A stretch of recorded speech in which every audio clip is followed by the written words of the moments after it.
Tapos ito, kailangan mo to, hatiin mo lang sa ganyan lang. Ayan. Pag malalaking sibuyas mo, 4.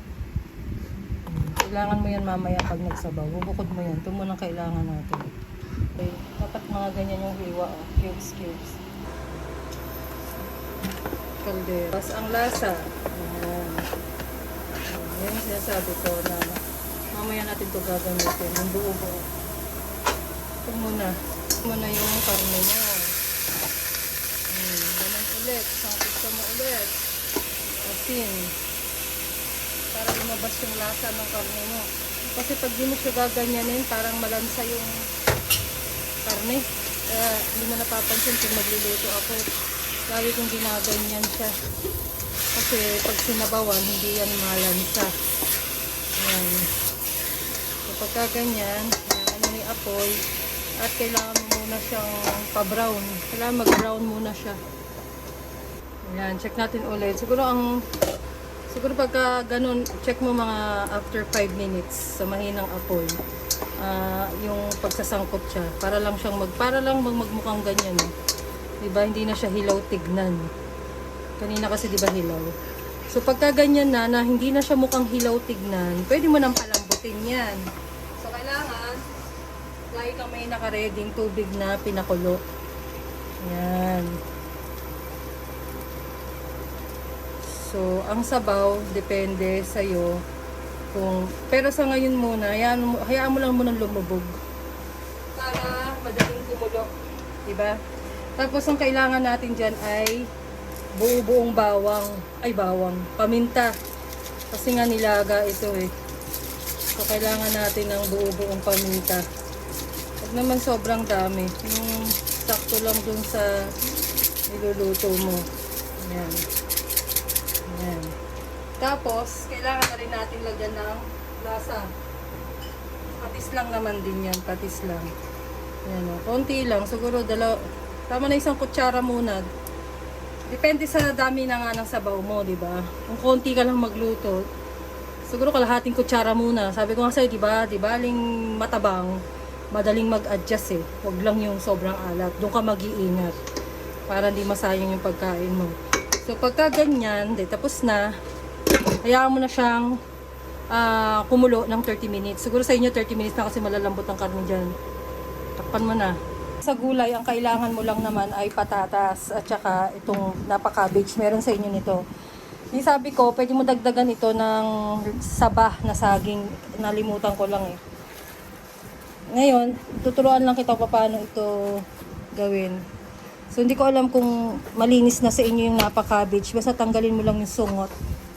Tapos, pag natanggal mo yung sungot, alisin mo yung mga parang makakapal na balat.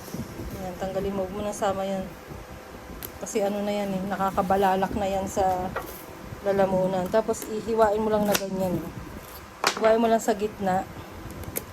Tapos, hatakin mong pa ganyan. Oh. Madali na siyang diba ganyan. Tapos hatiin mo ulit sa kabila. Ganon. Ganyan lang. Hugasan mo na siyang ganyan.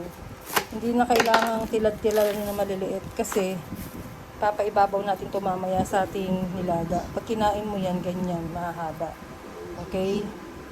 So ayan, nalinis ko na yung pechay. Tapos syempre kailangan natin ng sili. Gupitin yung dulo ha. Ayan.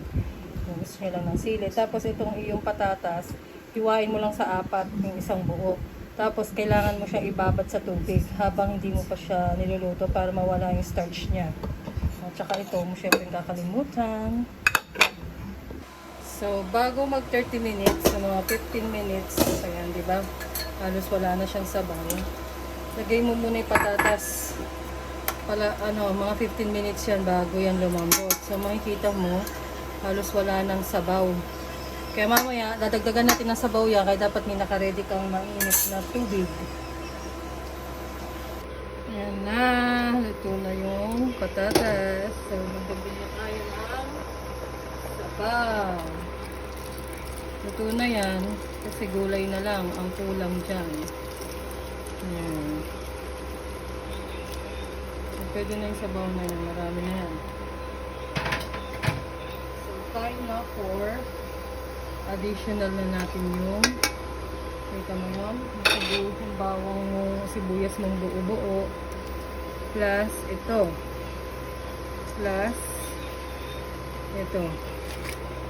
Ayan, pag vegetarian ka, sa mga gulay lang, ay manang karne, dagdagan mo yung gulay.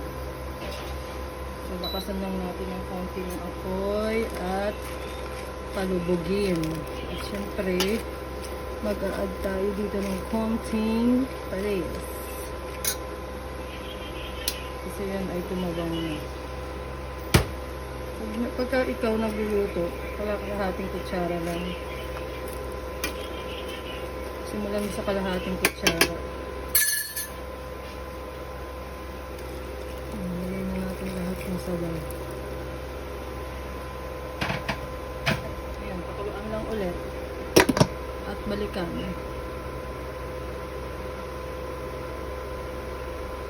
So, umaamoy na ang dahon, meaning luto na yan. Yung nilagang ganito, dapat konti lang ilulutuin mo. O kung gusto mo naman ng bangong isang araw, i-ref mo lang agad pag lumamig na. Kasi panisin ang nilaga. Okay, madali siyang mapanis. Hanggat maaari, ilagay mo na siya kaagad sa ref. Pang isang araw lang. Kasi kahit nasa ref siya, minsan napapanis talaga. Kasi gawa ng dahon. Yung dahon kasi yun. Kaya pag magluto ka nito, pang isang araw lang. At saka hindi na rin masarap yung dahon pagka init ka ng init, lalabsak na. Sarap. Kaya ako naglalagay nito kasing sili, alam mo kung bakit? Kasi ang nilaga kasi usually parang matabang ang lasa niyan. So minsan pwede kang magsawsawa ng patis kalamansi, lagyan mo ng sili, masarap. Yun ang partner niyang sawsawan, patis kalamansi. So okay na sa akin yung lasa. Nilaga ka na.